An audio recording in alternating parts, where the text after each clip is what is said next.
Kusudi la Christmas. Kabla sijaeleza kile ambacho nimekitoa kama sehemu ya kichwa cha somo, ningependa ujue vitu vichache vya msingi ili nitakapokuwa naunganisha na kichwa cha somo upate kitu cha kukusaidia na uweze kuvuka kutoka sehemu kwenda sehemu. Kile kitabu cha Mwanzo sura ya kwanza ule mstari wa 26 hadi 28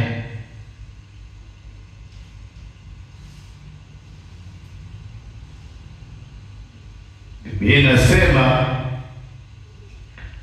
Mungu akasema, na tumfanye mtu kwa mfano wetu, kwa sura yetu, wakatawale samaki wa baharini na ndege wa angani na wanyama na nchi yote pia na kila chenye kutambaa kitambaacho juu ya nchi. Mungu akaumba mtu kwa mfano wake, kwa mfano wa Mungu alimuumba, mwanamume na mwanamke aliwaumba. Mungu akawabarikia. Mungu akawaambia, zaeni mkaongezeke, mkaijaze nchi na kuitiisha, katawale samaki wa baharini na ndege wa angani na kila kiumbe chenye uhai kiendacho juu ya nchi. Isaya sura ya 9. Isaya 9 mstari wa 6, Biblia inasema hivi, maana kwa ajili yao. Imeandika hivyo? Imeandikaje? Kwa ajili ongea sasa kama mwanaume.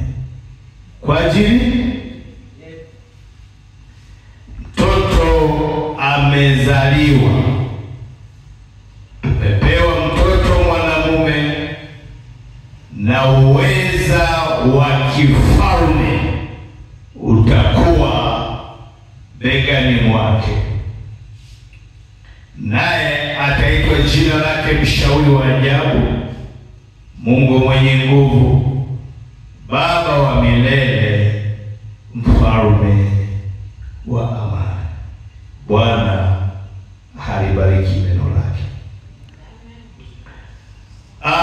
Nimesoma mistari miwili tofauti, lakini ni mistari ambayo inaendana. Huu wa Isaya 9:6 ni Christmas hiyo sasa. Si ndio hivyo? Ni Christmas. Isaya 9:6 ni Christmas. Tumepewa mtoto mwanaume, anazungumza habari za Christmas.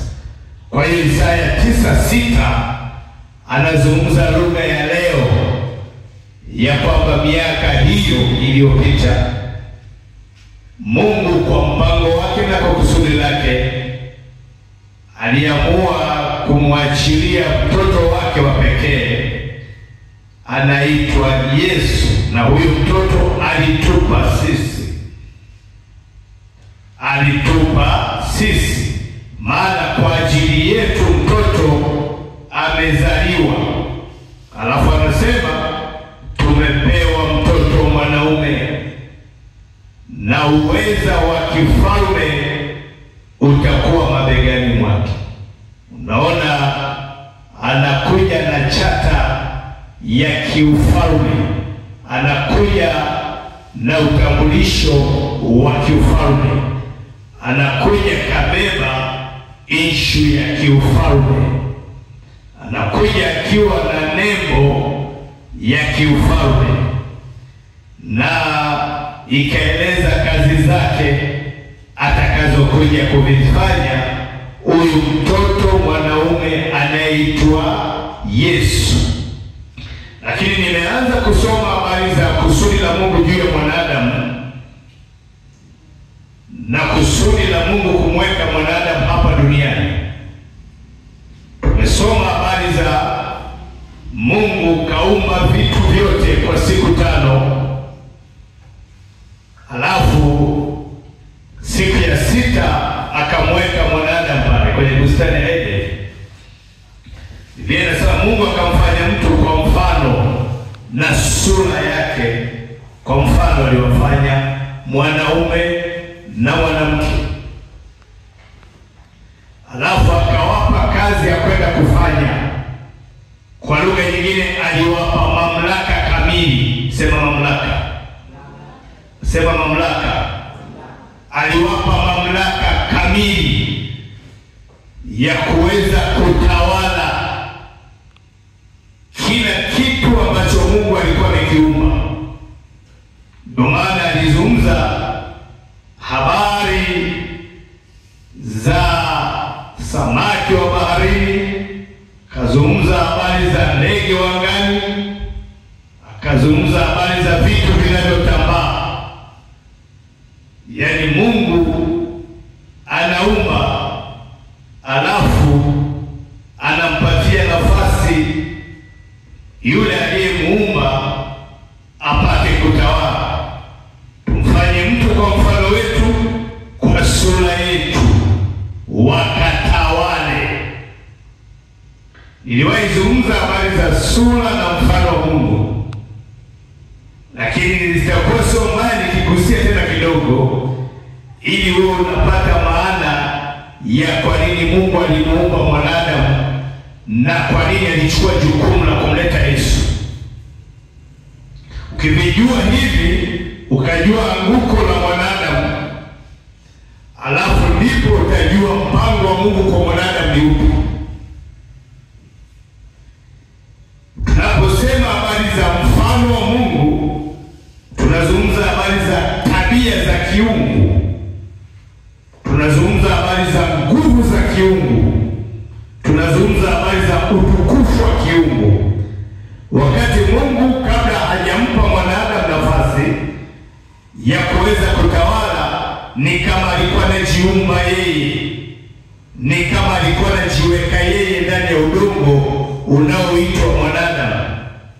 Lengo kubwa la Mungu ni kwamba mwanadamu afanye shughuli kama Mungu anavyofanya, mwanadamu atende kama Mungu anavyotenda. Ndio maana Mungu aliamua kujiweka ndani ya udongo kwa kupuliza pumzi na kutengeneza mtu kwa mfano na kwa sura yake. Kwa hiyo anapozungumza habari za mfano, anazungumza habari za karakta, tabia, anazungumza habari za nguvu. Kwa lugha nyingine, Mungu alipomuumba mtu kutoka mavumbini, aliamua kuweka vile vinavyofanya Mungu awe Mungu, akaamua viweke ndani ya Adamu na Hawa. Aliamua kuviweka vile vinavyomfanya awe Mungu, akaamua kuviwekeza ndani ya Adamu. Ndio maana cha kwanza anazungumza habari za mfano wa Mungu, akiwa anazungumza habari za tabia, anazungumza habari za nguvu, anazungumza habari za utukufu. Kuna vitu vinavyomfanya Mungu awe Mungu, na Mungu aliamua kuviweka ndani ya Adamu na Hawa. Lakini tunaona pia Mungu akisema akamfanya mtu kwa sura. Anaposema sura, ni the way he function, namna anavyofanya kazi, namna anavyo operate, namna anavyotenda kazi. Kwa hiyo Mungu ameweka nguvu zake, ameweka utukufu wake, ameweka heshima yake ndani, ameweka tabia yake, lakini pia ameweka namna Mungu anavyofanya kazi.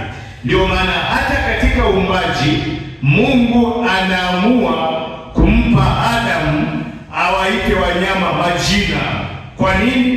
Ndani yake Mungu alishaweka anavyofanya kazi, ili mwanadamu aende afanye kazi kwa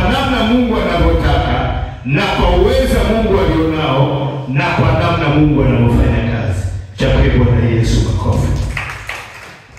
Sasa wakati Mungu anamuumba mtu,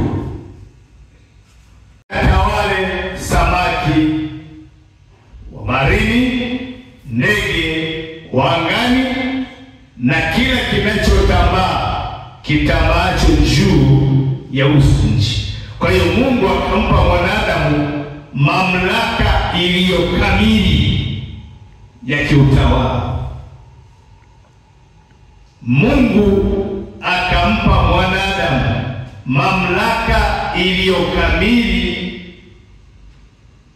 ili mwanadamu apate kutawala. Ndio maana nasema hivi, Mungu akasema na tumfanye mtu kwa mfano wetu, kwa sura yetu, wakatawale. Haijasema tukatawale nao. Haijasema tutawale sisi. Imesema hawa watu baada ya kuumba kwa sura na mfano, maana yake wakatawale. Anajitoa yeye, anakaa pembeni.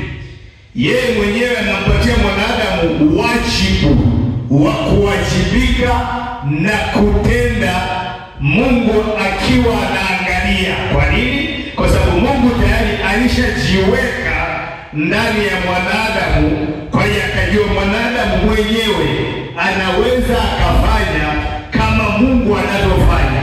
Ndio maana nasema alivyowaumba kwa sura na mfano, akawaambia wakatawale. Sio ukatawale naye, ama Mungu aje atawale.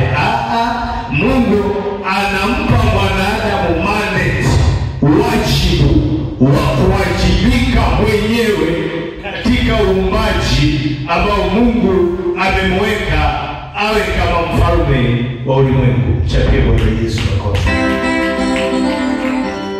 Kwa hiyo Mungu anaposema wakatawale, sio waende pamoja. Hajasema. Maana yake anakupa mimi na wewe wajibu.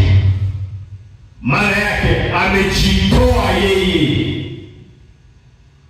Yeye amekaa pembeni, kamweka mtu badala yake ili afanye ile kazi, lakini akiwa anawakilisha serikali kuu. Kama ni mfalme wa wafalme Mungu, maana yake kuna wafalme wadogo ambao ni sisi, na Mungu ametupa heshima pekee ili tupate kusimama katika hiyo nafasi. Kwa hiyo anaposema wakatawale, maana yake amejitoa kwenye wajibu ule, amenipa mimi na wewe ili tupate kusimamia uumbaji ambao Mungu ameweka.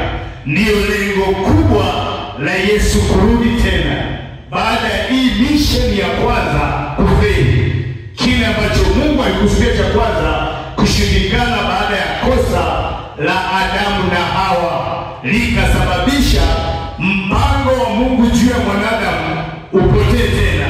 Kwa hiyo ikabidi Mungu atafute tena mpango mwingine ili kumrudisha mwanadamu kwenye nafasi aliyokusudia awali. Na ndio maana Yesu anakuja tena kama mtawala akiwa Adamu wa pili. Kwa hiyo tunapoanza kusherehekea Pasaka, tunamaanisha kitu kingine. Krismasi tunazungumza habari za Mungu kumrudisha mwanadamu kwenye mpango wake aliyokusudia wakati anamuumba mwanadamu katika bustani ya Edeni. Kwa hiyo hii ni zaidi ya kula chakula, ni zaidi ya kunywa vinywaji, ni zaidi ya kusherekea. Ina sehemu, lakini lengo sio kunywa tu wala kula tu, ni lengo la kumrudisha mwanadamu arudi kwenye mpango ambao Mungu alikusudia, ambao Adamu na Hawa waliuvuruga kwa kudanganywa na Shetani.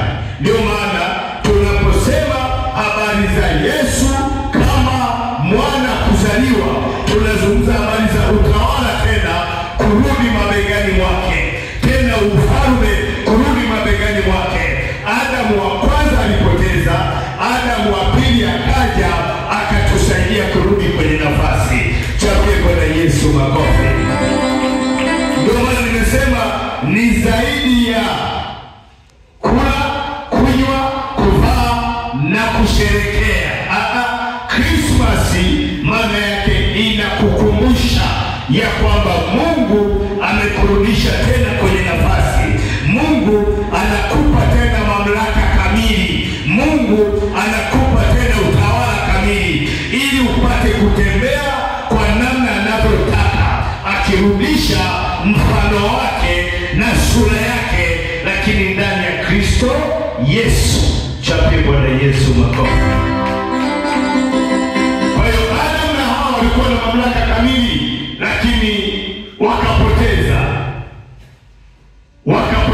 kwenye bustani ya Edeni, na wakajikuta wametolewa kwenye bustani ya Edeni. Sasa Mungu anarudisha tena ule mpango kupitia Adamu wa pili. Sema Baba, katika jina la Yesu, ninasimama katika mamlaka kamili ulionijalia katika Kristo Yesu, ili nipate kuoperate kama unavyokusudia katika jina la Yesu Kristo.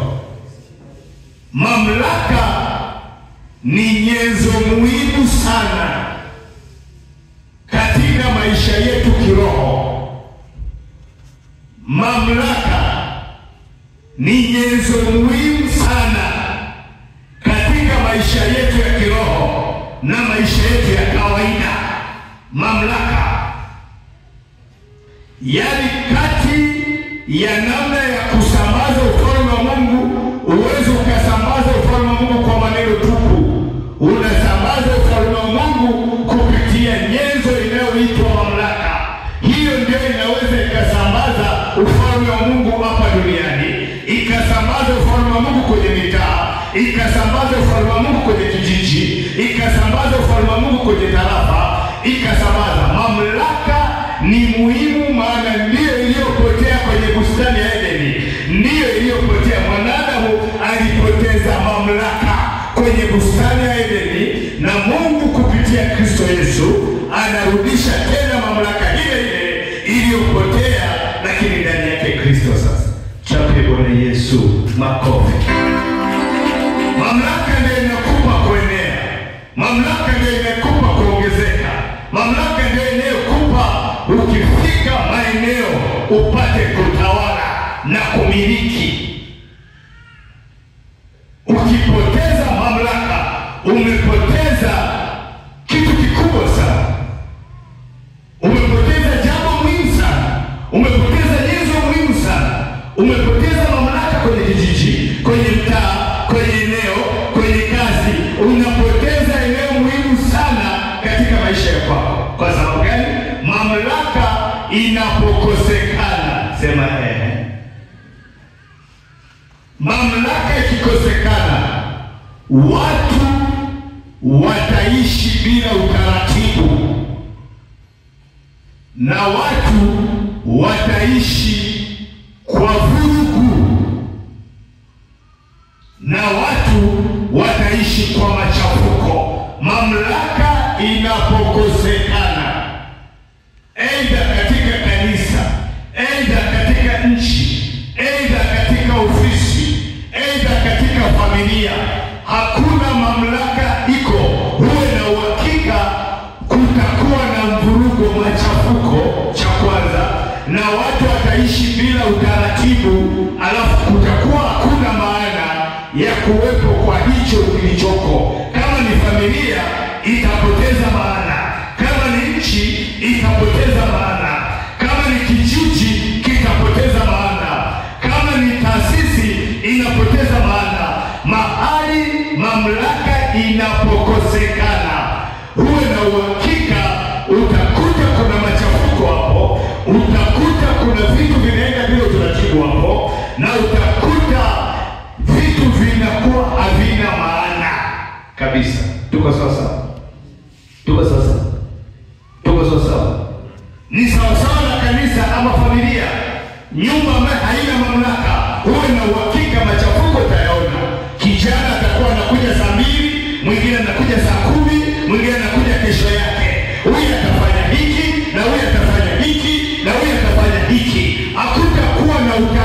utaratibu ambao utakuwa unatakiwa watu wote wafanye. Ukiona kwenye familia kila mtu anakuwa na sauti, uwe na uhakika hakuna mamlaka.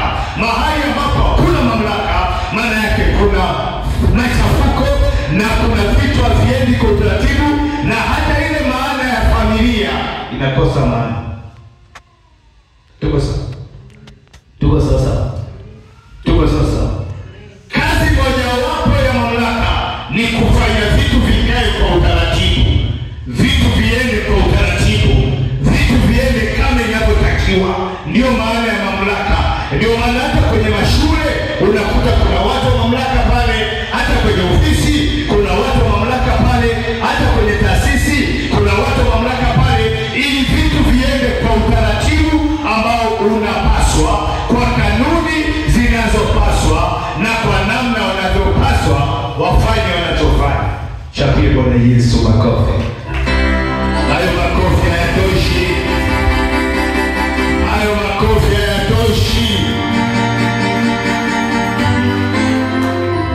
Kwa hiyo maana Mungu cha kwanza baada ya kuwabariki, unaona anaashiria mamlaka, ili wafanye vitu viende kwa utaratibu, vitu vya angani viende sawasawa, vitu vya ardhini viende sawasawa, samaki wakae kwa utaratibu. Hicho ndicho ambacho Mungu alichompa Adamu na Hawa wapate kutawala. Aliwapa mamlaka juu ya anga, aliwapa mamlaka juu ya ardhi, na aliwapa mamlaka juu ya ardhi. Kazi mojawapo ya mamlaka ni vitu viende kwa utaratibu sawasawa na yule anayetawala anavyotaka. Chapie Bwana Yesu makofi. Hakuna mamlaka pana machafuko. Hakuna mamlaka vitu viweze kuenda kwa utaratibu. Hakuna mamlaka kila mtu atakuwa ni ana ndevu. Anasema nani ana ndevu? Wale nini? Kambare. Wanasema kambare kila mmoja ana ndevu. Mama ana ndevu, baba ana ndevu, mtoto ana ndevu. Kwa hiyo sema mamlaka inavyokuwepo, kila kitu kinakwenda kwa utaratibu. Mamlaka ikikosekana, kila mtu atajifanya anachotaka. Ndio maana Mungu alimpa kitu kikubwa sana Adamu na Hawa, kwamba wasimamie kila kitu kiende sawa sawa, kila kitu sawa sawa na jinsi Mungu alivyokiumba, sawa sawa na jinsi Mungu alivyokiweka, sawa sawa na jinsi Mungu alivyokikusudia. Hiyo ndio kazi ya mamlaka, ambayo ikikosekana katika mji, watu wataishi kwa machafuko, watu wataishi bila utaratibu, na kila kitu kikakuwa hakina maana kuwepo kwake. Bwana Yesu Kristo asifiwe. Haleluya, haleluya. Haleluya, haleluya. Kwa hiyo ukiona mahali popote mamlaka ipo, angalia hivyo vitu vitatu. Angalia habari za machafuko, maana kila kitu kinakuwa shagala baba. 2, hata maana ya kuwepo hicho kitu kinakosekana. 3, vitu haviende kwa utaratibu. Kwa hiyo Mungu aliposema anawapa mamlaka, ni kuhakikisha kwamba kila kitu kinakwenda kwa utaratibu sawa sawa na jinsi Mungu alivyokusudia. Kama ni nchi, ukae kwa utaratibu. Na ndio anasema nimewapa mamlaka ya kukanyaga nyoka na nge na nguvu zote za giza, wala hakuna cha kuwadhuru. Maana yake nini? Maana yake tukipewa mamlaka, paka na shetani anatakiwa afuate utaratibu. Haleluya, haleluya. Anapaswa afuate utaratibu tunaotaka. Tukimwambia kaa hapo anakaa, tukimwambia simama simama, tukimwambia fatuka anafatuka. Ni nini hiyo? Ni mamlaka ndiyo inayoamuru na ndiyo inayosimamia hicho unachokiamuru, ili huyu anayesikia apate kutii. Chapie Bwana Yesu makofi. Kwa hiyo tunapozungumzia Christmas, tunazungumzia kitu cha msingi sana. Angalia maisha yako na matumizi ya mamlaka yalivyo. Angalia maisha yako na matumizi ya mamlaka yalivyo. Angalia kama vitu vinatii. Angalia kama vitu vinafuata utaratibu. Angalia kama vitu vinaenda kwa maana ambayo Mungu amekusudia.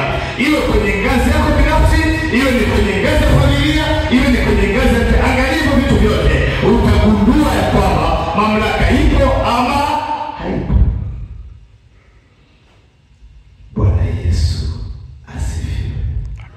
Kwa hiyo mamlaka inatakiwa ili vitu vifanyike kwa utaratibu na vitu vipate kudumu.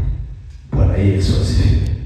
Lakini tumesoma pia anasema aliwapa mamlaka, lakini akawapa watawale na kutiisha. Kutiisha maana yake kulazimisha. Kutiisha maana yake kama hataki kutii kwa hiari, maana yake atatii kwa lazima. Kama shetani hataki kutoka, atatoka kwa lazima. Hiyo ndio maana ya mamlaka, inafuatana na nguvu za kulazimisha.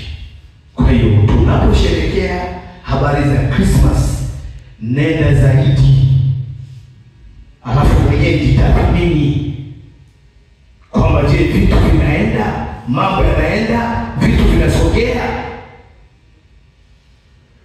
ili maana halisi ya Yesu isiishie kwenye wali na nyama na kuku na masoda, iishie kwanza ndani ya moyo kwanza. Je, nina operate kama Mungu alivyokusudia kwa yale mamlaka na nguvu ambazo Mungu aliziweka? Bwana Yesu asifiwe. Bwana Yesu Kristo asifiwe. Haleluya, haleluya. Kwa hiyo unaposimama kwenye mamlaka, wapendwa, mamlaka inafanya kazi kwenye maeneo yote tunayotaka. Yote tunayotaka. Iwe dhidi ya nguvu za giza, iwe dhidi ya umaji, iwe dhidi ya mapepo, iwe dhidi ya kazi, mamlaka ina operate kwenye kila eneo la maisha yetu. Tukipoteza mamlaka, tumepoteza udhibiti wa vitu kufanyika kwa utaratibu, vitu kwenda kwa kanuni ambazo Mungu anakusudia, na vitu kupoteza maana yake. Ni mamlaka tu ikipoteza. Katika familia ikipotea, huwe na uhakika. Katika kazi ikipotea, huwe na uhakika kwa vitu vitatu vikuta. Kwa nini? Kwa sababu mwenye mamlaka hayupo. Huwe na uhakika machafuko, huwe na uhakika vitu vitenda utaratibu, na huwe na uhakika vitu vitapoteza maana katika utendaji wake. Bwana Yesu asifiwe. Haleluya, haleluya. Kwa hiyo umepata hivyo. Kwa hiyo Adamu alipopoteza mamlaka, kila kitu kinajiendesha chenyewe. Ndio maana unakuta kwenye bustani ya Edeni akifukuzwa Adamu, shetani akibaki. Alipoteza sauti, akatolewa kwenye sehemu aliyowekwa ili aishi, afaidi, adumu, akapoteza kabisa. Bwana Yesu asifiwe. Na kwa nini Mungu anamleta Kristo? Ni kwa sababu Mungu ni mwenye haki. Ni kwa sababu Mungu ni mwenye haki. Ndio maana alimleta Kristo. Nakwambia alimleta Kristo. Kwa nini alimleta Kristo? Kwa sababu Mungu ni mwenye haki. Haki kwa namna gani? Kile kitabu cha Mwanzo 3:15. Haki kwa namna gani? Mwanzo 3:15.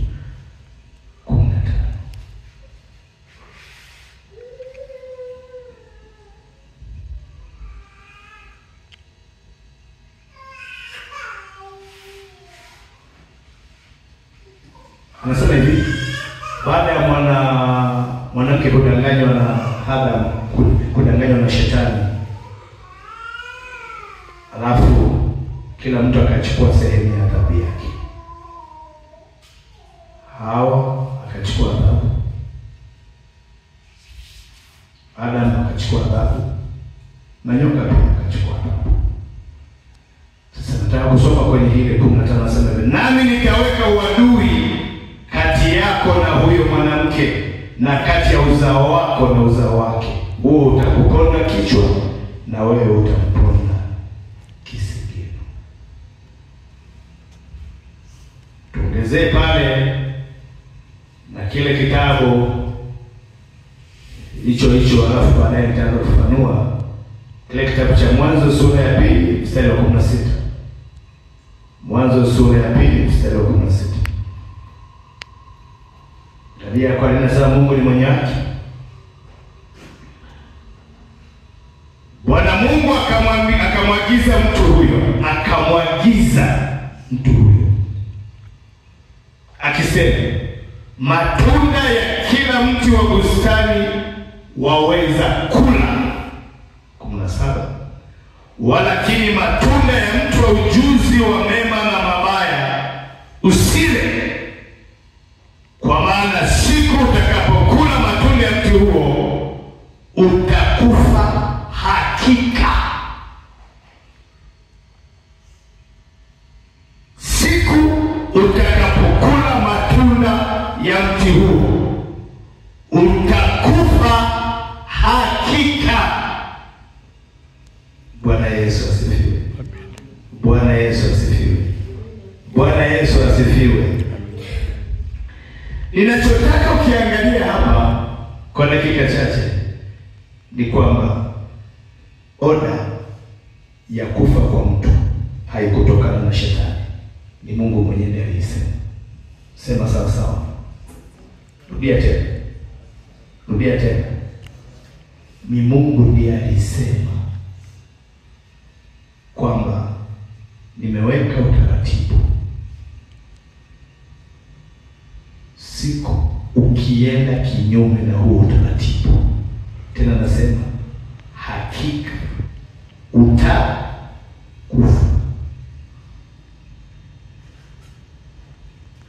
Ile neno utakufa hakika sio shetani atakaye kuua.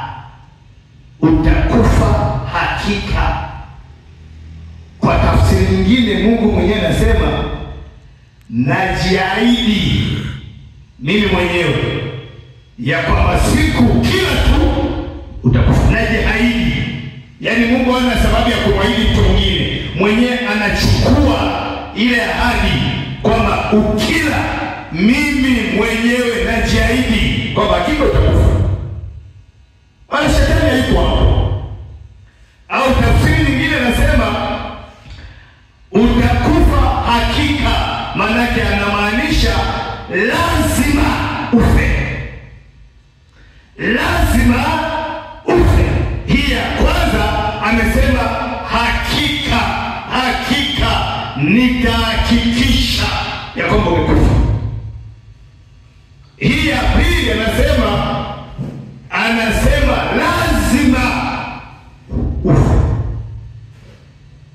Lakini ya tatu anaposema utakufa hakika, anamaanisha nitahakikisha ya kwamba umekufa.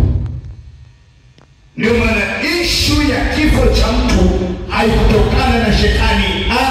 Wala shetani pale hayupo. Ni Mungu mwenyewe ndiye alikuwa anasimamia zoezi. Anamwambia Adam, haya matunda nimeshakuagiza usiale. Maagizo nimeshakupa. Sasa ukienda kinyume, Adam, mimi nimejiahidia ya kwamba lazima nitakuua. 1, 2, nitahakikisha ya kwamba umekufa. 3, nitahakikisha ya kwamba umekufa. Neno la Mungu ni hakika. Kwa hiyo hukumu ilishapita ya kwamba siku akifa akila atakufa. Manake Mungu mwenyewe atatenda sawa sawa na alivyosema. Okay, sema ehe. Mara nyingi tunasikia wewe ni mtakatifu, wewe ni mtakatifu. Neno mtakatifu sio tu kwamba Mungu yuko mbali na unajisi ama uchafu. Neno mtakatifu manake ni mwaminifu. Sio tu mwaminifu kwa kutendea mema, lakini ni mwaminifu pia kwa kuhakikisha kwamba usipotenda mema anacheza na wewe. Mungu sio tu mwaminifu katika namna ya ahadi zako akufanyie. Ni mwaminifu kwa pande zote. Kama alikuwa mwaminifu mpaka kifo cha Adam na Hawa, maana yake mpaka leo anahakikisha anayekwenda kinyume na yeye, Mungu anahakikisha ya kwamba lazima limpate ambalo amelisema. Kwa hiyo ninaposema mtakatifu, mtakatifu, anamaanisha mwaminifu, anamaanisha mwaminifu. Anaposema mtakatifu, maana yake mtakatifu, maana yake anasema anachofanya na anafanya anachosema. Akisema anatekeleza na anatekeleza anachofanya. Alimwambia Adam, hakika utakufa, hakika utakufa, la sivyo kama hautakufa nitatafuta mwingine afe kwa ajili yako. Shangwe Bwana Yesu makofi. Hayo makofi hayatoshi. Hayo makofi hayatoshi. Hayo makofi hayatoshi. Kwa hiyo yuko pale anasema, huyu amefanyaje? Huyu mtu amekataa, anakufa. Okay. Inamkuta kwa sababu gani? Nilishasema kwamba asipofanya hivi, hili nitampata, na mimi nitahakikisha kwamba nilichosema nakitekeleza. Shida ya walokole wengi, wanasikia Mungu anatekeleza tu habari za mambo yao wanayotaka.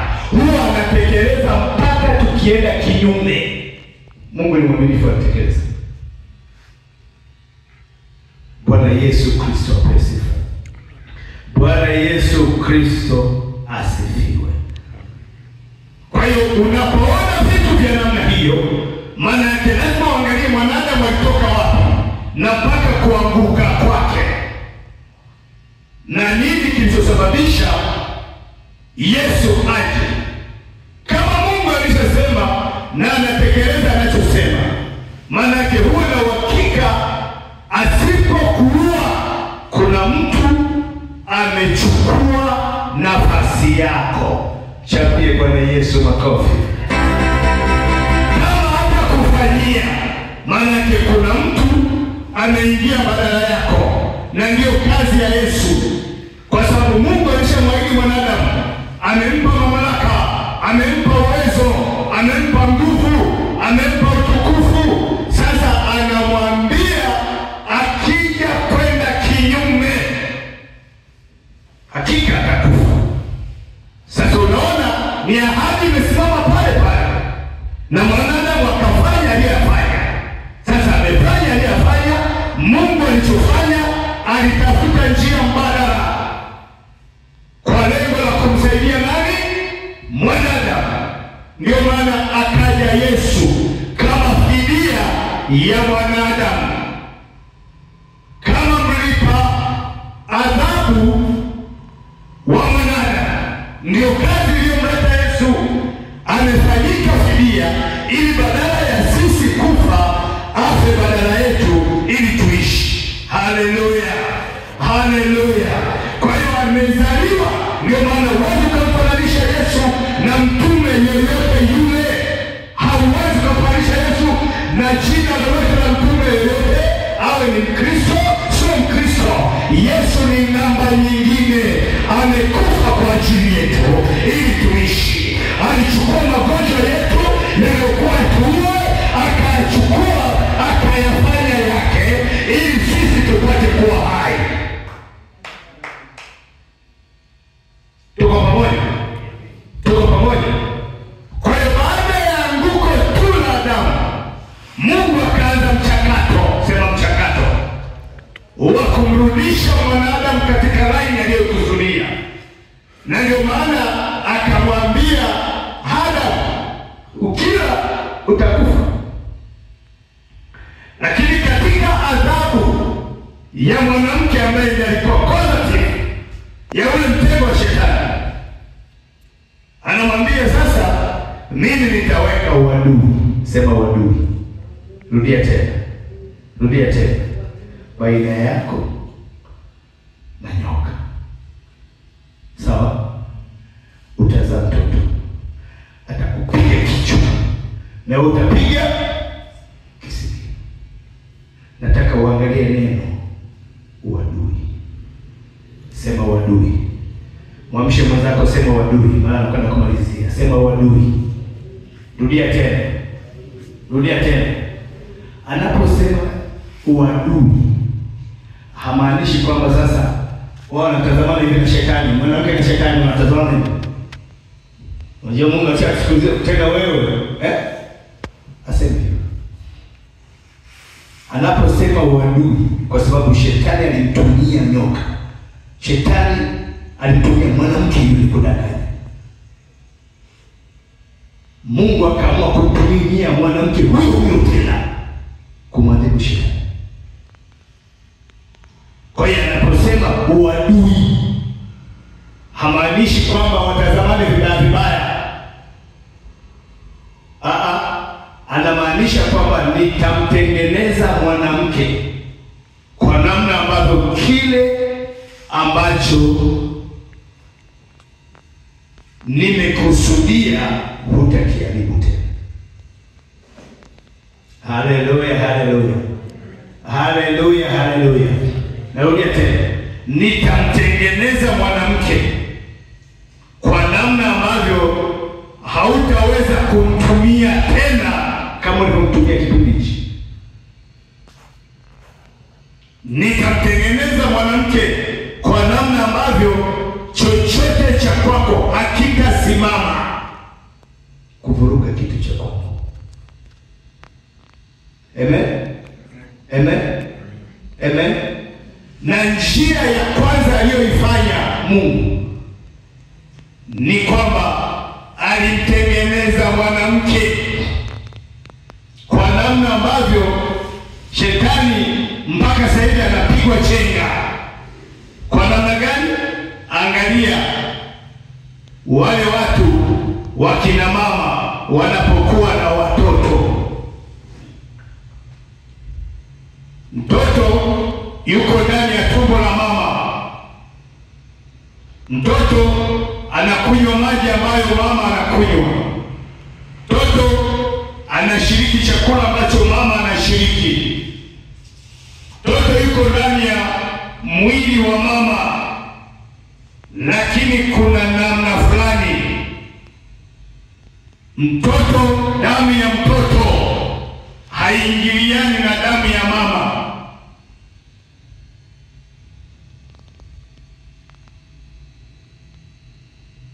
Bwana Yesu asifiwe.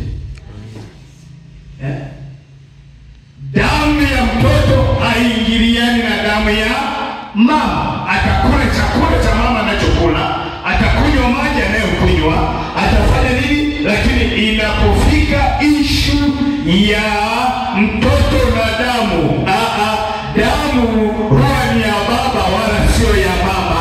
Chapie Bwana Yesu makofi. Hayo makofi hayatoshi. Hayo makofi hayatoshi. Haleluya, haleluya, haleluya. Kwa hiyo zile damu hazikutani. Damu ya mtoto na mama hazikutani. Hicho ndio cha kwanza ambacho Mungu alimbania shetani. Na ndio maana hata kuzaliwa kwa Yesu alimpiga chenga. Kwamba ni Mungu ndiye aliyehusika. Na damu ya baba huwa ndio damu ya mtoto. Kwa hiyo damu ya Yesu ni damu ya Mungu aliye hai. Hapo ndipo alipochengwa.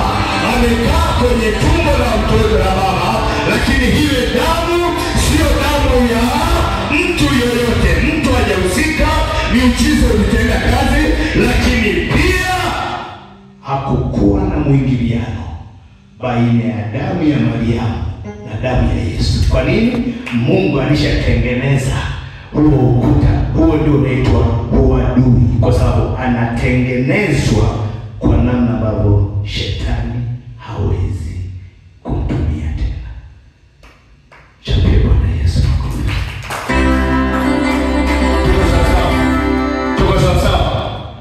Tuko sawa. Ndio maana DNA huwa haipimi DNA ya nani? Inapima ya mama. Inapima nani? Inapima ya baba. Kwa nini? Lakini sasa kwenye tumbo la mama, sasa shiriki yuko kwenye tumbo la mama. Lakini kwa nini? Ni kwa sababu ndicho alichosema. Nimekwambia uneno uadui sio kwamba ule uadui atazamani vibaya. Uadui maana yake ni kwamba ninakwenda kumtengeneza, kwa maana ya kwamba vitu vya kwangu nilivyokusudia hauwezi ukaviharibu tena. Chapie Bwana Yesu makofi. Haleluya.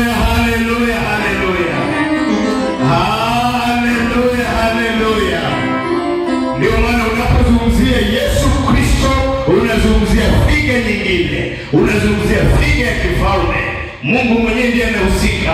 Unazungumzia mshauri wa ajabu, unamzungumzia Mungu mwenye nguvu, unamzungumzia Baba wa milele. Ndani yake ana vinasaba vyote vya Mungu aliye hai. Amen. Vinasaba vya Yesu havijatoka kwa Mariamu wala Yusufu.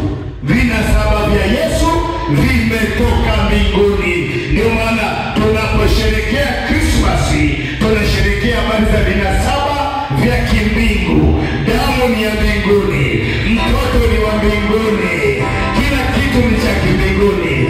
Amepita tumboni kupitia mwili tu, lakini kila kitu ni made in heaven. Hafananishi na chochote. Tuko sawa sawa? Tuko sawa sawa? Kwa hiyo Mungu alipomwambia mwanadamu atakufa. Sasa sikiliza na malizia. Viko vifo vya aina mbili. Kuna kifo cha kiroho na kifo cha kimwili. Na vyote Yesu alivipitia. Vyote. Ndio maana uwezo ukazungumzia habari za kifo cha Yesu ukaacha msingi wa kuzaliwa kwa Yesu, kwa sababu amekufa kwa sababu alizaliwa. Amen. Amen. Amen. Kifo cha kimwili ndicho kwenda kuzikwa kwenye makaburi. Kifo Mungu alimwambia Adamu, ukila utakufa, lakini tunaona alikula, lakini alikaa miaka 900 na kitu. Hakufa. Kwa hiyo hakuwa anazungumzia pale kifo cha kimwili, alikuwa anazungumzia kifo cha kiroho. Maana yake kujitenga na Mungu. Kujitenga na nani? Na Mungu. Kujitenga na Mungu. Na ndio maana wakati anasulubiwa alilia, Mungu wangu, Mungu wangu, mbona umeniacha? Anajitenga. Yaani Mungu hawezi kutazama uovu. Kwa hiyo Mungu akakaa pembeni. Kwa hiyo alionja spiritual death, kifo cha kiroho, kujitenga na Mungu. Hakuwahi kufikiri habari za kuwa mbali na baba yake. Hakuwahi kuwaza. Ilibidi apitie hiyo sana. Lakini kifo cha mwili ndio ile alichukuliwa akapelekwa kwa kuzikwa. Vyote hivyo alivifanya kwa ajili yetu. Chapendo na Yesu. Huyu mfalme wa wafalme, Bwana wa mabwana, ametolewa kama fidia ya maisha yetu, ili awe mahali petu, achukue adhabu zetu, achukue magonjwa yetu, achukue umaskini wetu. Yeye amekuja kama mfidia, amekuja kama mfidia. Yaani Mungu hataki tusumbuke, tumtuke yeye. Hataki sisi tuteseke, wacha ateseke yeye. Bwana Yesu asifiwe. Haleluya, haleluya. Haleluya, haleluya. Sema Yesu ni fidia maisha yangu. Rudia tena. Sema mtoto Yesu amekuja kama fidia. Rudia tena. Rudia tena. Ni upendo na namna gani Mungu alitupa. Ndio maana unaweza toka unajisifia mwenyewe. Mungu nakushukuru kwa upendo wa Yesu. Nakushukuru kwa kile ambacho umefanya. Nakushukuru kwa kile ambacho umekitenda. Asante kwa hii zawadi ya ajabu ambayo Bwana umeiachilia, ambayo imefanyika fidia ya maisha yangu, fidia ya nyumba, fidia. Maana yuko hebu njoo lete kiti.